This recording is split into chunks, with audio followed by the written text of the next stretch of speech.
And in the spirit of soulfulness, have you all checked out the Nairobi flea market?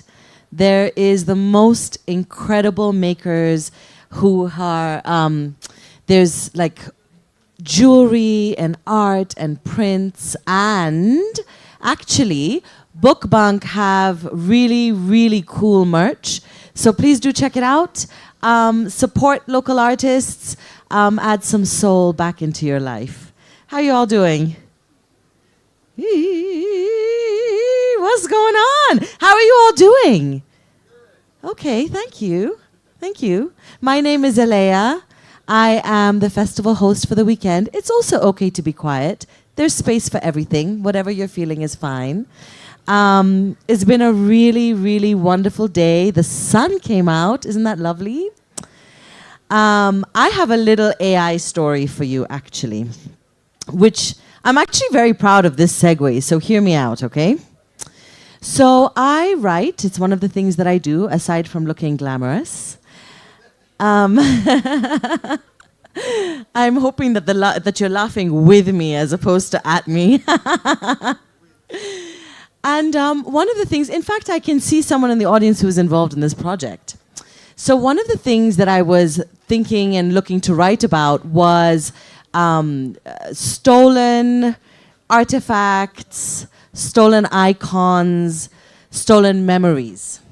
And we were writing about this for young adults. And I generally don't use AI. I'm scared that it's going to do the thing for me that calculators did with maths. So I really try to keep my writing skills sharp. I don't know how long I'll hold on, but let's see. And so I was researching about Prince, let me say his name correctly, Prince Alemayehu, from what was then Abyssinia. Prince Alemayehu, if you didn't know, was kidnapped in 1860 by the British, kidnapped, taken away to the UK, to England, and he was the Prince of Abyssinia at the time. Queen Victoria took a fancy to him, interpret that as you wish, and he grew up in the palace, essentially. He pined and pined and pined to go home. But he was kept away his whole life. He ended up dying as a young man, and he was buried next to the same vault that Queen Victoria was in the Windsor Castle. For years and years and years, the Ethiopian government have been demanding, pleading, requesting everything, the British government to return the remains of Prince Alemayehu, their prince, and they have not. They refuse to do it. We will have that conversation. However, in my quest to write this story, I was curious to see what would ChatGPT have to say about this. Now, there is lots of information online about the real story. I ran this ChatGPT prompt 15 times. Not once did it give me the correct story. Every single prompt that I ran, in every single way, told me that Prince Alemayehu returned to Ethiopia to lead his family, despite the entire archive available online that says he was captured, remained, and has been imprisoned in the soil, essentially in the UK. That to me is just startling, truly. And it comes to this thing that one of my favorite authors, Jennifer Makumbi, says: let's tell this story properly. Can you say that with me? Out loud, okay? 1, 2, 3. Let's tell this story properly. Yes, yes. And the ones who are telling our stories properly, I'm so thrilled that this is the next panel conversation that we have. I remember 10 years ago, Africa39 being launched. I remember because I was at a literature festival at that time. I remember how excited we were. I can't believe 10 years has passed. It's wild to me. And I will say, and I'm going to age myself, so this was 2014. 2004, I remember being in the scene. And I remember we would have to, a book was launched, an African book was launched. Then we would wait for the next one. Do you remember those days? When like Violet Bulawayo would launch her book, then we would wait for Tai Selassie. Then we would wait. 2014 was just this burgeoning of literature across the continent. So many voices, so many languages. I'm so thrilled that we get to have this conversation in the flesh. I really hope you'll support their work. There will be a book signing after this at the Nairobi Flea Market. Please go get the book. It's really wonderful. And yes, I'm excited to present this next session. So this is, I mean, one of the wonderful things about Nairobi Lit Fest is the South-to-South conversations we get to have. This one is Africa39, Reflections on a Decade. My goodness, how fast has a decade passed? So, we're going to check in with a selection of Africa39 writers as the project closes the 10-year mark. Please join me in giving an extra special warm welcome to our brothers and sisters from the continent. I love that we get to do this here. Here. Yes, Lola, thank you. Please join me in welcoming Edwige-Renee Dro, Richard Ali Mutu with his translator, Osadi Osomba, Shafinaaz Hassim, and Stanley Gazemba, moderated by Cristina Fuentes La Roche, who's also from the Hay Festival.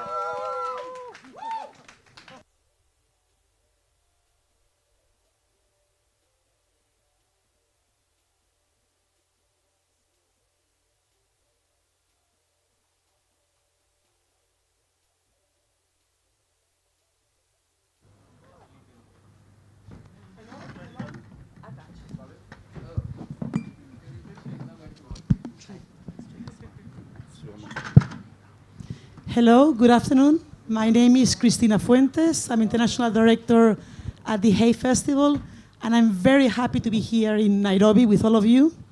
And we are co-organizers of the NBO Lit Fest with the amazing Book Bank, and this is the first of many future editions. We want to be here every year and reaching wider audience and being very international, especially in the South-to-South conversations. So Africa39 was a project we did with the Rainbow Club in Nigeria when Port Harcourt in 2014 was UNESCO World Book Capital. And what we did is the aim was to selecting and celebrating 39 of the most exciting writers from Africa, west of the Sahara, and the diaspora. And we got a long list together. The late Binyavanga Wainaina helped us through the Kwani magazine. We commissioned him to get a list of names and different writers together. And we had got 3 judges, Margaret Busby from Ghana and UK, Elisha Madi, Nigeria, and Osonye Tess on Bueme, Nigeria, that selected these 30 names.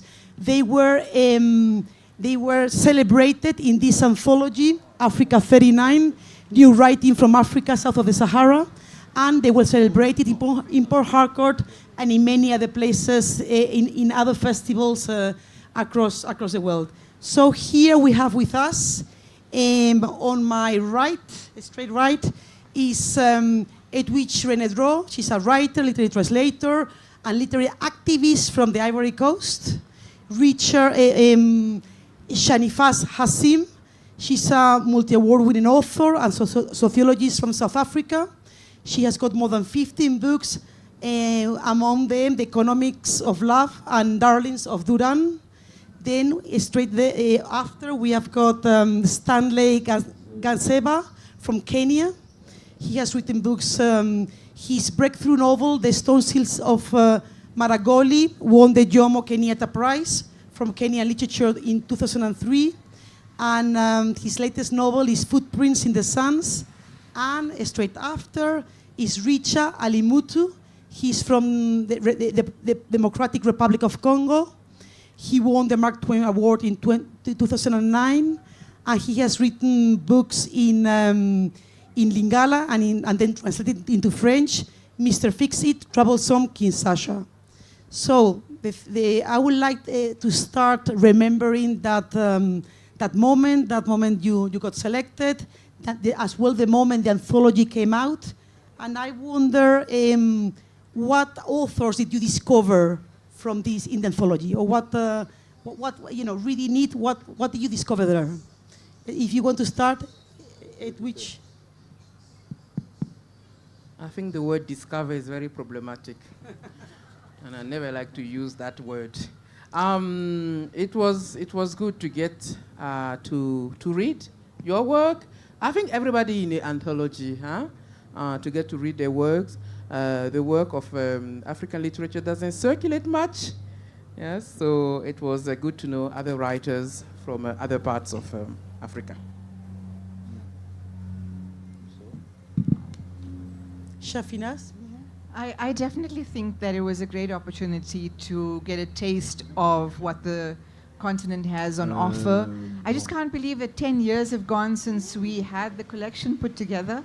But it's also been a formulation of, Africa39 feels like a family, because we've drawn these links and made these associations and written more together over time. Inspired each other over time. So I think that it was a wonderful collaborative effort, and I congratulate you for the kind of influences you've had around the world, putting these and bringing us as writers together. Stanley? Okay. Karibuni. I was just telling you about a nasty trick that Nigerians played on us when we were at the Africa39 festival. I think it was the last day of the festival, and then they ordered suya. They You ordered have seen suya, and they put a lot of hot pepper in it. And then they hid the water, because they knew Kenyans can't handle pepper. And we were like, our tongues were lolling out. Can you get some water? And I was like, one day when the Nigerians come to Kenya, we'll have to revenge. But anyway, it has been a long journey. There were expectations, they didn't happen. Some of us thought we would be superstars. We would be driving the Toyota Prados that our politicians drive. But we are still legging it to work and to farm. So it has been like an up and down moment for us. But well, that's the work of a writer. Mm-hmm. Richard? Thank you. I want to say Mbote Nabiso. When you say Mbote, you repeat just Mbote. Mbote? Good. Mbote is bonjour, good morning in Lingala. Africa39 c'est un très grand et beau projet en fait. It is a very good project. Yes, very very good project. But pour ma part, en fait, au départ, je n'avais pas encore réalisé sa grandeur. I didn't realize, the size of this. Yeah, it's because it's in English. Et j'avais juste envoyé le texte écrit en Lingala. I just send also the text in Lingala. Et quand Binyavanga Wainaina, paix à son âme, m'a renvoyé pour me dire que j'étais confirmé dans ces projets, je ne réalisais toujours pas que c'était un grand projet. So when Binyavanga sent him, the invitation letter, he could not realize how this project was big. Yeah. C'est vraiment quand je suis arrivé à Potakou que j'ai vu tous ces écrivains qui venaient, que je commençais à me dire mais c'est quand même quelque chose de grand. So when he came to the place they organized this festival and seeing all these, participants, that the time he realized that okay, it was something very big. Mais c'était vraiment vers la fin du festival quand je commençais maintenant à lire, the biography of each authors, des auteurs que j'ai réalisé, mais qui est Shafinaaz, qui est Tope Folari, qui est Chimamanda, There's the author of English social.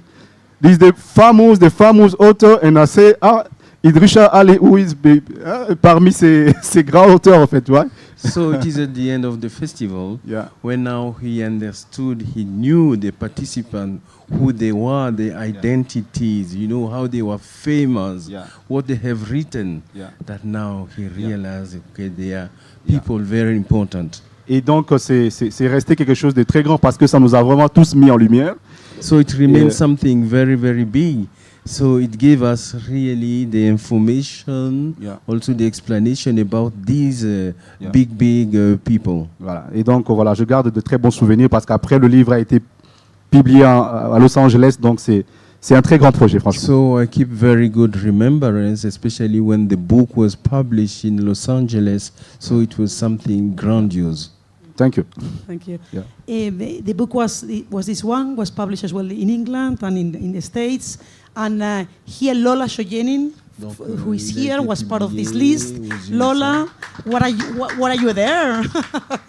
And Tai Selassie was as well part of the list. And Chimamanda. Tai Selassie is here? Yes, I don't know if she... Where is Yes, she left yesterday, I think. Yeah. Oh. Yeah. Okay. And one thing was we got a question is like what means being an African author. Chimamanda very famously said that once she moved to the States, or she was living in the States, people call her an African author. And after a while, she got used to it, and she felt like an African author. Do you feel like an African author? The simple answer to that is yes, of course, I'm an African writer. I hold a passport of an African country, and I'm an African writer. Of course, it is when maybe you step out of your country that you become, maybe in my country I'll be called an Ivorian writer, but what does it mean to be an Ivorian writer? And what does it mean sometimes to be called an African writer? It is sometimes people have the expectations of what you should be writing about as an African writer. But that is the expectation. I do not need to hold on to my shoulders anybody's expectation. I am an African writer, and I will fight it.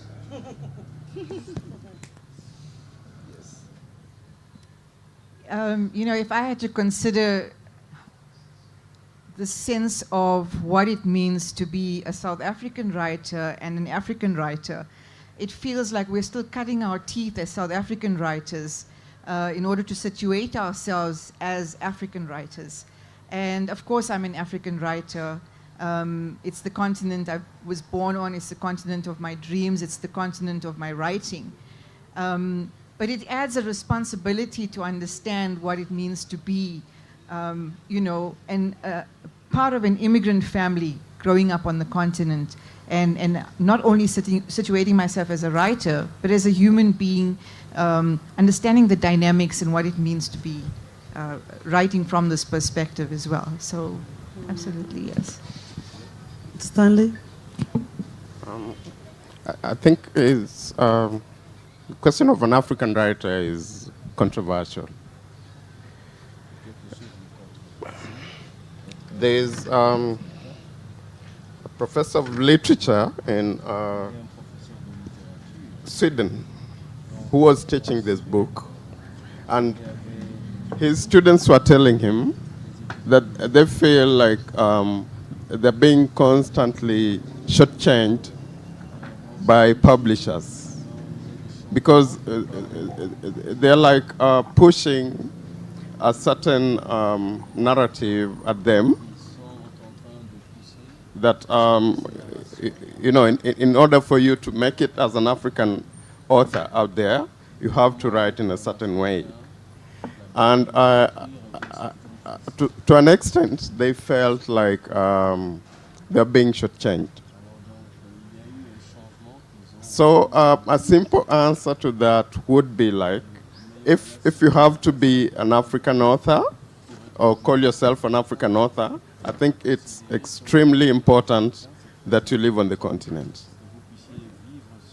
Or if you don't live on the continent, make a habit of coming back to the continent, you know, like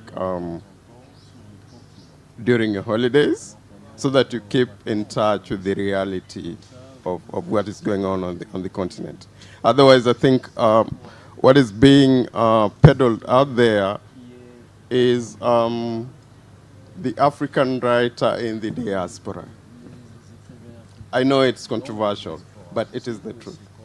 There are lots of African authors out there who know nada about, you know, Nairobi's Eastlands. They know nothing about, you know, the continent. So it's a war that cannot, you know, we can fight on and on, but I think it's extremely important for any author who wants to call themselves an African author to spend some time on the continent to understand what is going on around them. Edwige, do you want to comment on that before we go on to Richard? No, I just wanted to know, like, I mean, what are the realities? I live in Cote d'Ivoire. I don't know anything that is happening in Tanzania. You know, living here doesn't. And what are those so-called realities of Africa anyway? You know, I mean, yeah, like you say, it is controversial, and we're not going to get into the controversy of, you know, we're not going to spend like an hour talking about the controversy. But why shouldn't I live elsewhere if I want to live elsewhere? Does that take away my, you know, my Africanness just because I'm living in Zurich, which I have every plans of doing, just because I intend to live a very bourgeois life somewhere? Even if I live a bourgeois life in Abidjan, which I do, by the way, I drive the Toyota Prado, but, you know, does that mean I know any of the realities in the so-called realities in Abidjan or in Nairobi or in Dar es Salaam? I don't know. I don't know. Richard. Yes, je crois que Edwige a un peu raison de réagir comme ça right. à ce qu'a dit Stanley. Parce que quand Stanley parlait, ça m'a rappelé un auteur, je crois toujours d'ici, de Kenya. So talking about writers in Kenya, je parle de Binyavanga, qui a écrit comment écrire sur l'Afrique.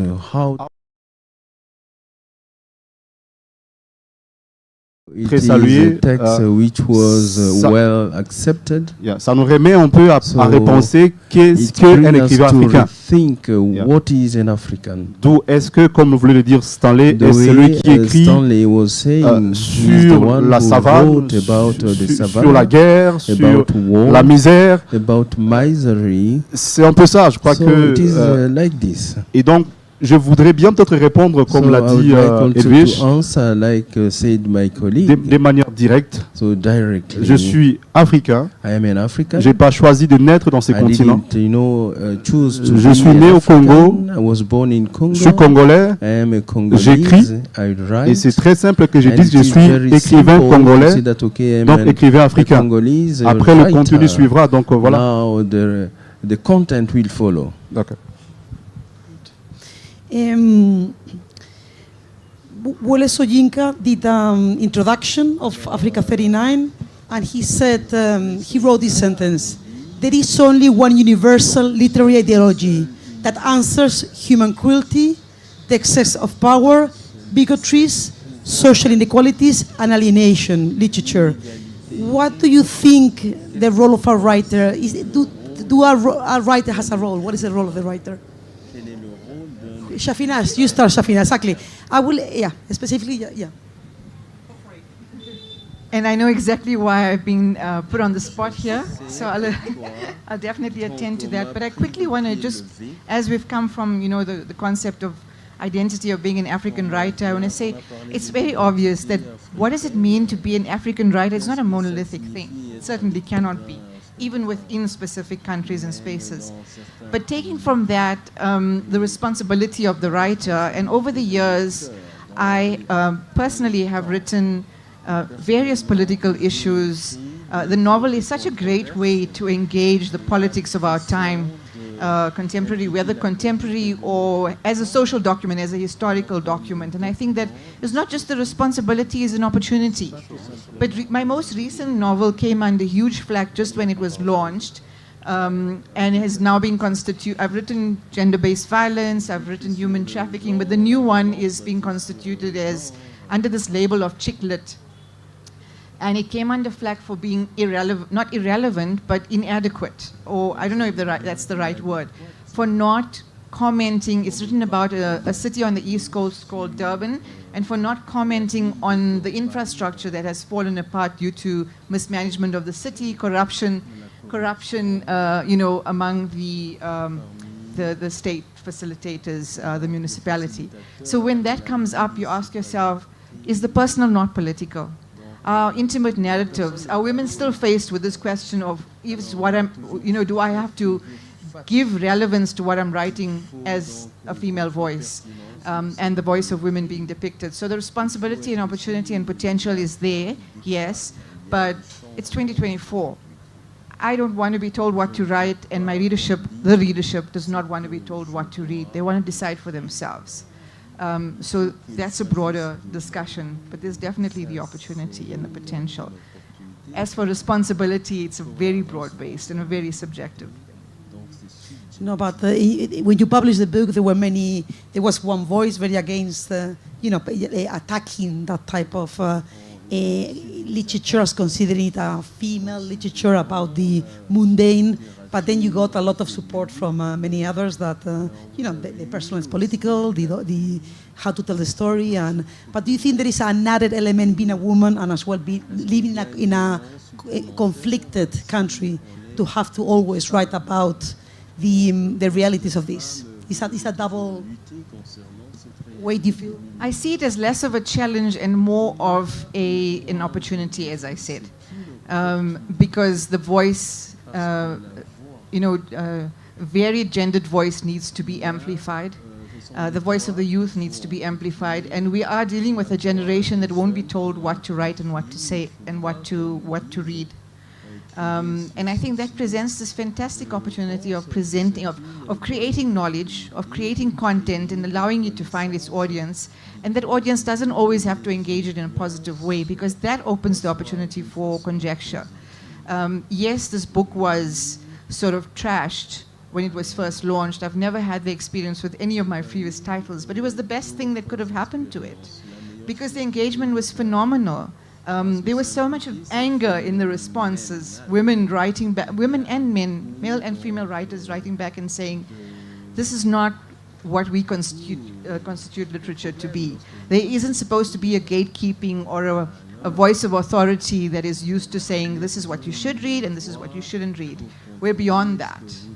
And even if it's poorly written, because I'm happy to take critique if a plot is not developed or if a character is not developed, even if it's poorly written, come back and say that, but let me decide whether it's a crappy read or not. Good. Stanley, do you want to comment on what do you think the role of the writer is? I think a writer is a provocateur, someone who tells people things that they are not comfortable with. They are not your friend. If a writer makes you feel happy, then no, they are like lying to you. I think our role is to constantly critique people and point out uncomfortable truths that they don't want to address. Mm-hmm. But even in your novels, like Dog Eat Samosa, Meat Samosa, you depict the harsh realities, but you find as well redemption and integrity. So you look as well for the good things. Okay, maybe again I forgot to add, a writer is also an entertainer. They tell you stories, they want you to laugh, yeah? But at the end of the day, they also want you to pick something out of what they are saying. So, like, if you look at all those trashy stories in this book, they are not like, well, they could make you feel like Nairobi is a very dirty place. It's a very, it's a place you don't want to spend your life in. But again, you realize that people live in Nairobi. So it's kind of like we are just painting pictures of things that we see people doing. Mm-hmm. Sometimes it might not be very pleasant to other people. Edwige, you can answer that question, and as well, I would like to ask you how language influenced your storytelling as well, especially in a multilingual context. I am struggling to answer this question about the role of the writer or the responsibility of the writer. If there is. Yeah. I don't know if there is or if there isn't. I mean, and you know, to go back to that previous question of the African writer, and I think this is sometimes where the where the problem lies. I read a blurb of your book yesterday, and I bought it on the basis of the book. This is something that is happening in society. Literature is about telling stories. We are just telling stories. Why, like, if I want to be a journalist, a war reporter, I go and become a war reporter. If I want to become a preacher, I go and preach. But I am a writer who tells stories, who wants, people to be engaged in an interesting way for their imaginations, to run. So, and we live in society. Why does, and I'll read the blurb because it's really nice, and you should all get this book. Natasha is the owner of a successful beauty company, is in a long-term relationship with the charming Sizwe. However, she has no interest in marriage or in becoming a traditional Makoti. I hope I said that right. She has it all figured out until a fateful encounter with a handsome stranger. When Natasha makes an impulsive decision, she has to navigate the unfamiliar complexity of love, life, and desire. She turns to the Darlings WhatsApp group for advice. These women are a lifeline. There is Sophia, who seems to have it all, while the cousins Farana and Razia both find themselves in complicated marriages. I mean, is this not happening? Is this not a social, affair? Is this, and if you've also never experienced hardship, because these go back again, I don't mind when others say that, oh, well, Africa is war, they are experiencing hardship and etc. But when we ourselves enter the dance of saying, yes, ain't our lives so difficult, like I have never experienced war. When there was a series of war in my country, I was not there, so I'm not going to be, I may write an essay about it, which I am doing, but those are very personal stuff. If this touches me, why shouldn't I buy? Why should I say you must write about big issues? Is this not a big issue? Is this not a big issue when you are like looking for lifelines, when as a woman is like, you should. All the shoulders of society come to you.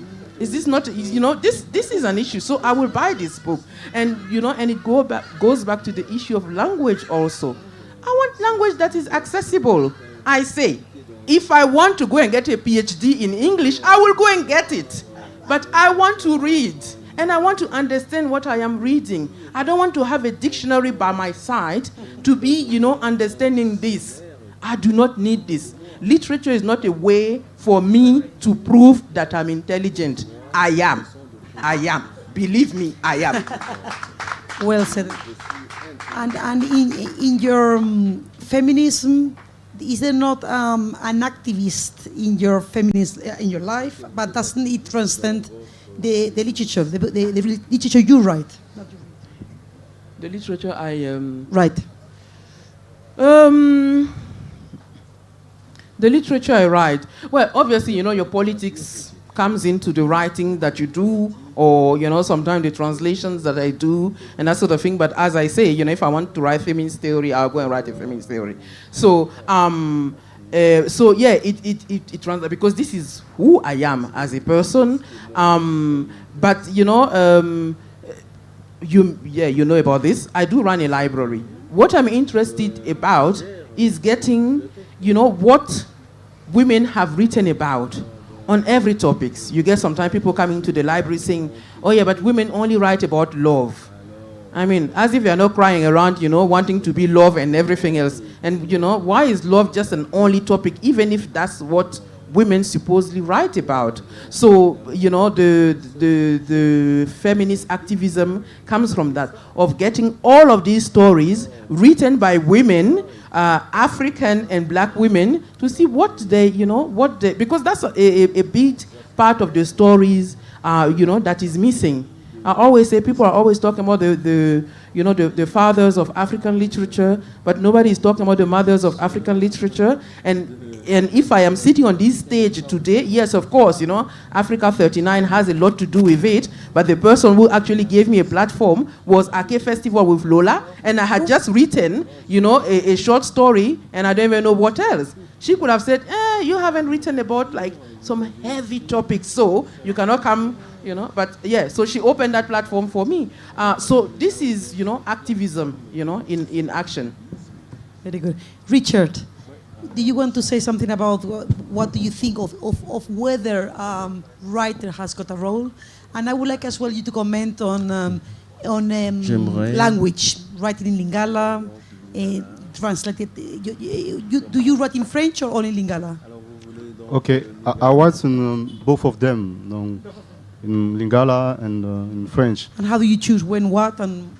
It depends of the subjects, of the project also that I have. So I chose the language that I have to write about.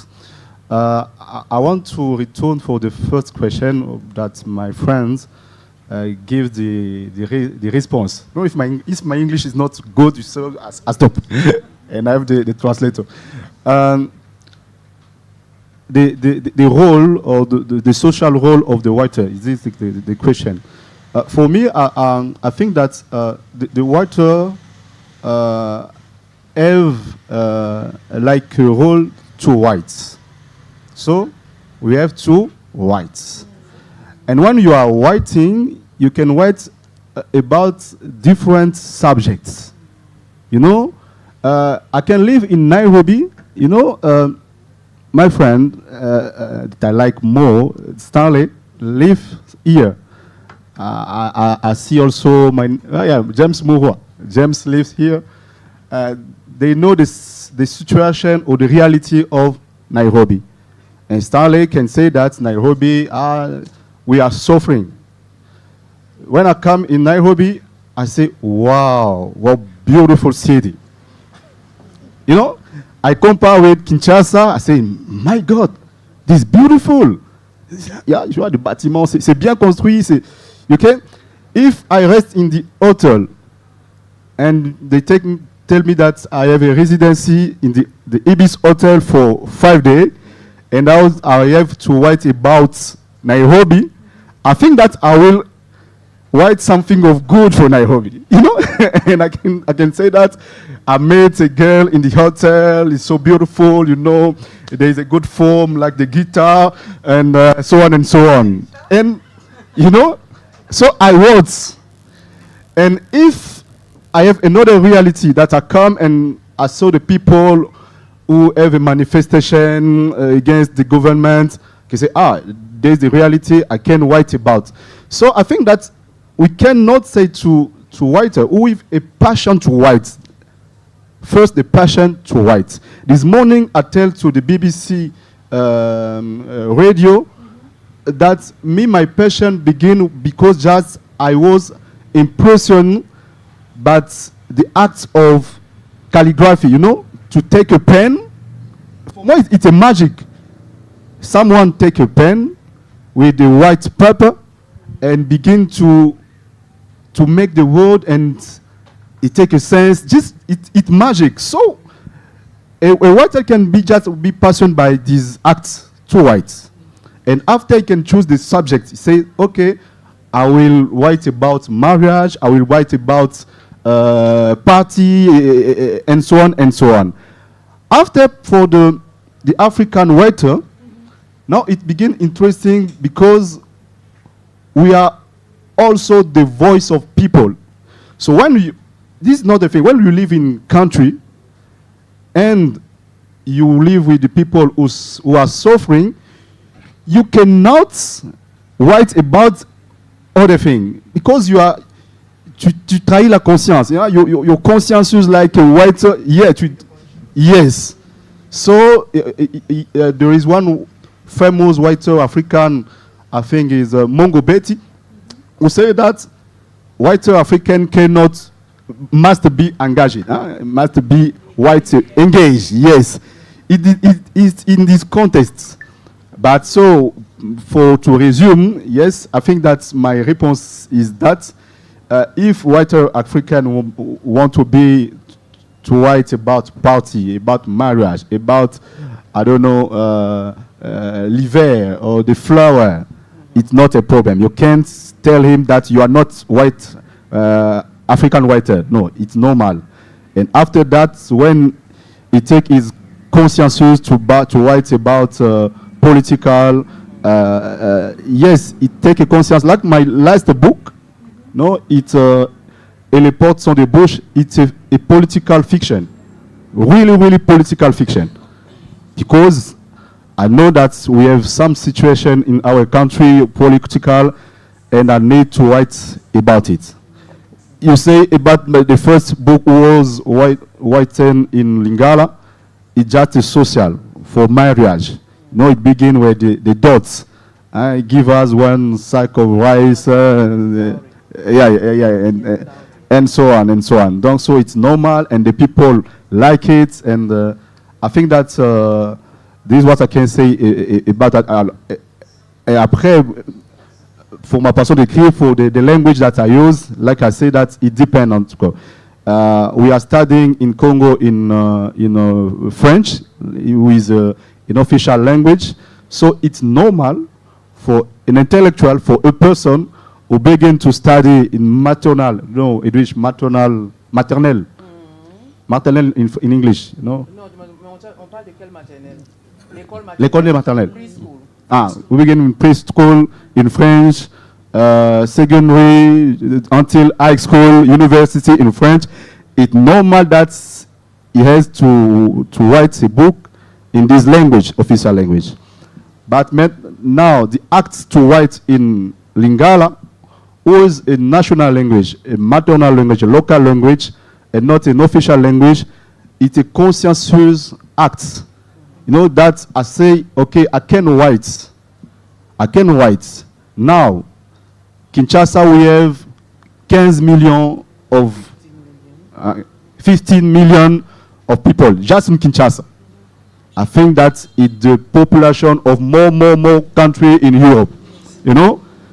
And for the Congo, we have 100 million, 100 million of people. And 90% of this population speaks or discuss boit, s'amuse in Lingala. So if I have a conscience like a writer, I think that it's normal to write in this language of my people. So for me to write an history, a novel, a poetry in Lingala is very a conscientious act. So these people who write my book can say, oh, Richard Ali is an intellectual, but he writes in the book in Lingala, so Lingala is not a bad language. It's also a resistance act. So I need to continue to practice that. I think that African writers can be also get these consciences and to write, why not in Yoruba, in Giguyu, and so on, and so on. Thank you. Thank you. Stanley? Yeah. Just a point, following on what Richard said. I was editing someone, a student earlier today. She's somewhere here, and she was writing very beautifully about snow. So I was asking her, have you ever seen snow? So the question becomes, you can use the language, but you have to make it tell your story, so that you don't you don't tell the story according to the owner of the language. You have to Africanize that language that you use. Okay.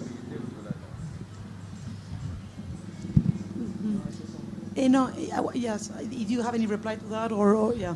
I wanted to say that the whole discussions that we have again and again about the role of the African writer and who is an African writer and who is not, I think we also need to be talking about the not the lack necessarily because it exists, but the fact that we need to talk about structures. We need to talk about publishing, about distributions, about festivals. It is because sometimes these structures are lacking in some of our countries that we are wasting, because this is a waste, we are wasting time talking about, what should an African writer write about and what should this person write about. Because if a writer is taking, and many of the, the younger writers, when they are thinking about publishing their books, they are like, when I was doing Abidjan Lee with, in Abidjan, we will get people, sending us manuscript. Can you send us to Gallimard? Can you send us to Actes Sud? Because that's what they consider as prestigious. But how many writers will Gallimard publish? How many Ivorian writers will Gallimard publish? They just published one. They published Marguerite Aboué, graphic novel written in French that is spoken in Côte d'Ivoire about the life of a girl living in Yopougon. This is enough for Gallimard for the next 10 years, which is what has happened. They are not going to be publishing me again, talking about some other issues from there. We are not going to be publishing Shafinaaz. Too many Africans, what is this? So it is because we need structures, in our countries. We need a lot more structures. We need publishing house, editors, agents, festivals, all of those stuff. Once we build the structure, libraries even, so that we see different stories, that are being written about. Once we have these structures, trust me, this conversation will become obsolete. If I want to write about snow, I will. But at the moment, I won't. Good point. Shafinaaz, do you in the bookshops in South Africa, do you find African literature? Can you buy books from your colleagues in the region? Is that harder? How do we create these structures? There's no doubt that distribution and access is a problem. Yeah. Books published in South Africa are expensive, and we're not finding all of the material that's available. I'm like a kid in a candy store here when I see so much of the material I wouldn't get back home, unless it's been published in Europe, in the UK, and you'll find it being distributed there. But books published in Kenya, books published in Kinshasa, like Richard's work, there's a thirst. There's definitely an opportunity. There's definitely a need. But how do we get those books across? And the difficulty is that the cost of printing, the cost of transportation. How do we join those dots? How do we make those connections? And I speak as an author and as a small press as well. Is making those connections and allowing that broad-based kind of publishing and distribution that allows us to share our material, and allowing for, like we spoke earlier, about even if it's print on demand in those spaces. So those partnerships can really, really allow us to join those dots and to create those opportunities for our material to... Because it's a cost issue, but because the interest is there. Is there an interest? Absolutely. Definitely. Africa, different countries to reach each other. Fine. Yeah. Yes, absolutely. I think that it's not just about drawing bridges of empathy, but sharing our stories, and seeing a window into each other's world. But in a broad-based way, I realize that it sounds almost idealistic when I say if we can publish in a broad-based way, it allows for, to bring hopefully by scale to bring those costs down. If we can, sit with those partners and say this is how it can be done in certain ways, we want to share those stories. I've been shown a 5 minutes notice, but I would like to open the conversation to the public. So do please raise your hand. There's some microphones going around. Any questions? There is one there. Yes?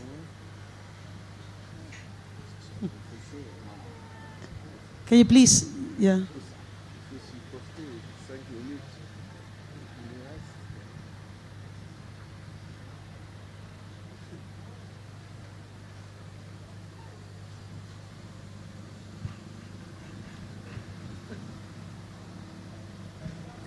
Good afternoon. My name is James. My question is to all of the participants. When you were selected to be on the Africa 39, when they were selected to be on the Africa 39 group of people, I know you saw the way it looked. You saw what African letters looked at the time. You know who the writers were, who the people were, and I just wanted to ask you, how has the African literature community changed? What does it look like now compared to when you came into the space? 10 years later. Edwige, do you want to start? I can say one thing quickly, rapidement, comme ça il va traduire.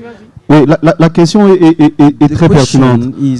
Merci beaucoup, James. Moi, j'ai eu à faire quelque chose pour le continent il y a très peu.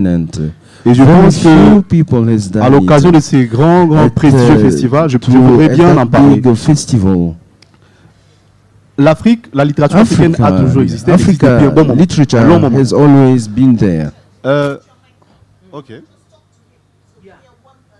Okay. Or you can say after. Soit. Yeah. Lola. Ok. Ce que je vais faire, c'est quoi? What I have to say is what? Voilà. Par rapport à la dernière question qu'on avait ici, moi, ma réponse était pour vraiment faire bouger les choses, il faut maintenant qu'on puisse faire intervenir les politiques.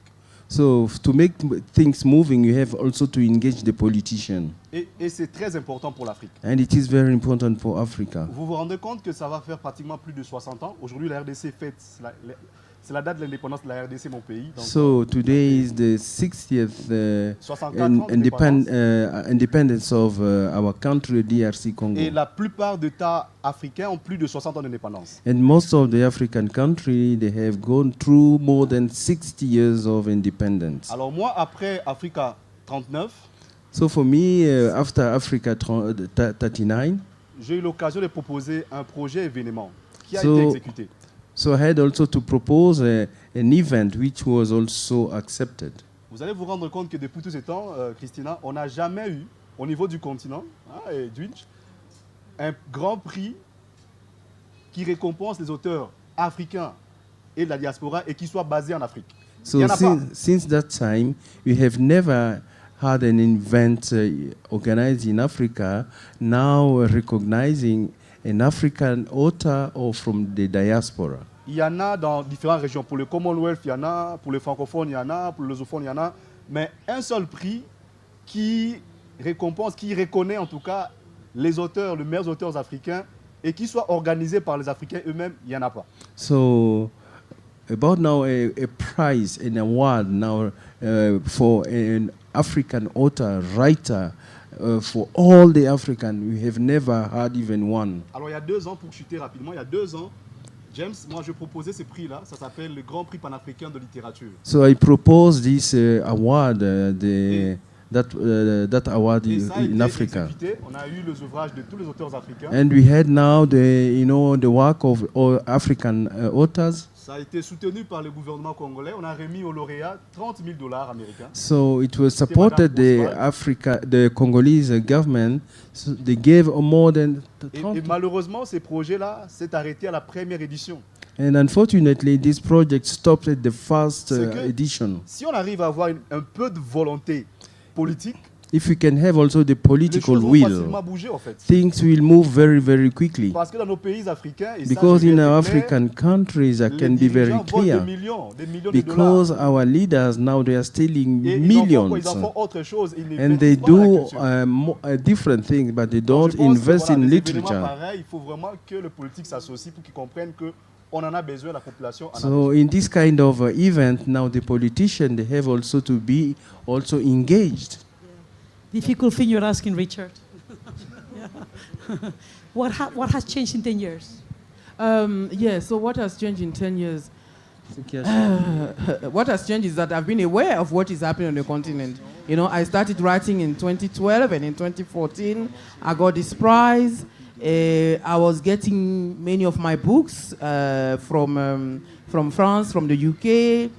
I become aware of publishing houses on the continent, publishing houses, fighting to get right. And yeah, we were talking about infrastructures earlier on, and I think this is what we need to support, I mean, if you get a book that is published in the UK, you know that Wida Books has got a right, go and buy it from Wida Books, man, we don't have money in a little pot somewhere where, so I have been aware of those initiatives taking place on in Africa. Much more in the English-speaking part of Africa.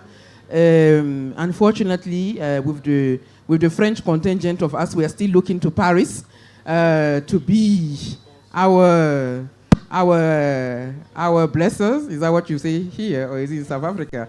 Yeah. Sauf que they are not blessers. I mean, they are not blessers. This is what you call caca de chat. Cat shit. So basically, this is not blesser money. So I have been aware of the initiative taking place here. I have been aware of the translation project happening, within the continent. The impetus to translate ourselves, to cross these geographic and linguistic borders. Those are the things that I have been aware of. It was always there, I'm sure. Yes, Stanley, or yeah.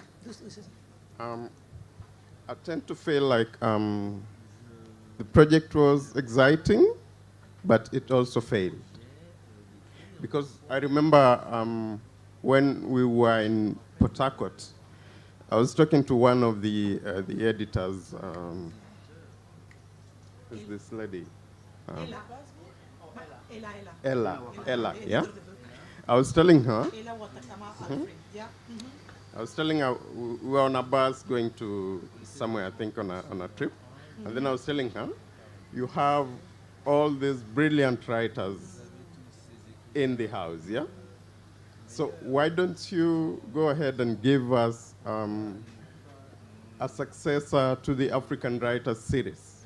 Because that's actually what we needed. Because this, if you're saying they were the brilliant writers, they needed to succeed what Heinemann did in Africa. And I think, from that end, the project failed. But it was perfect to give us, a successor to that brilliant series that we still, read. It was a starting point that could have been taken by the publishers, but the infrastructure was missing. It maybe highlighted the issues. You want to A very quick comment and an observation and a conversation that had happened a few years ago is if you had to, map the trajectory of the last 10 years in terms of African writing. I won't speak about my own writing, but there's been that stereotype of books published about Africa or from African writers published in other parts of the world that have the stereotypical cover of the acacia tree and the silhouette of an elephant or the silhouette of one of the elephants, or any of the the animals. And I think we are breaking away from that. I think we have been able to move away from those kinds of stereotypes of what it means to read the exotic Africa and have these more authenticated, not just in story form, but the packaging of the book as well. This is not my own comment, it's an observation, yes, but there has been consideration and commentary about this over the years, that why do books have to be packaged a certain way to be palatable in other parts of the world, as, this is a book from Africa, or this is a story from Africa. So those are the kinds of observations. We're not just willing to take the stereotype and shove it down our throats any longer. Stereotypes. Our Africa39 person needs to ask a question. Get a microphone. Exactly. I am choosing. Hello, and thank you so much for this panel. Really incredible to listen to everyone. Thank you, Cristina. I just want to respond to James's question and say that a lot has changed. I think you say that it was a starting point.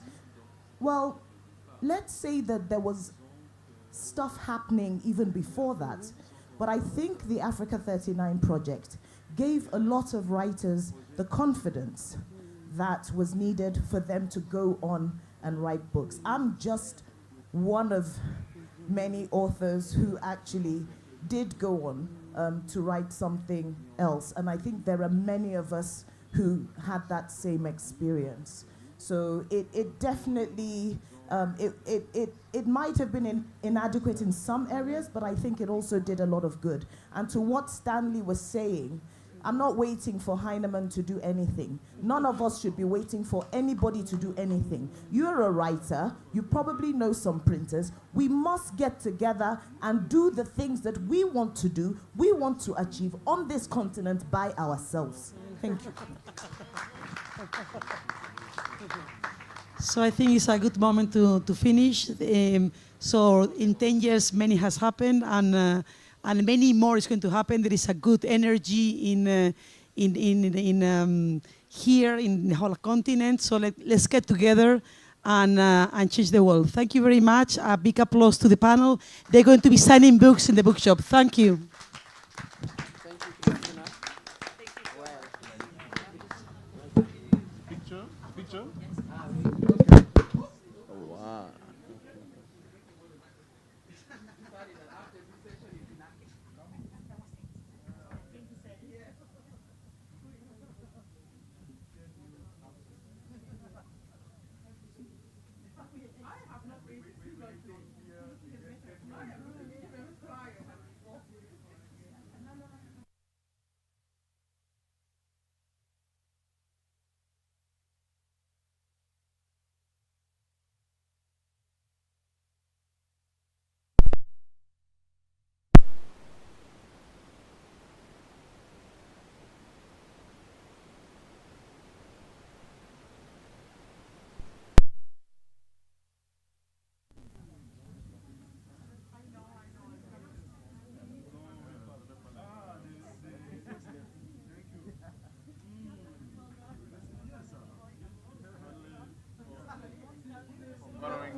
I was not one of them. Oh, flower.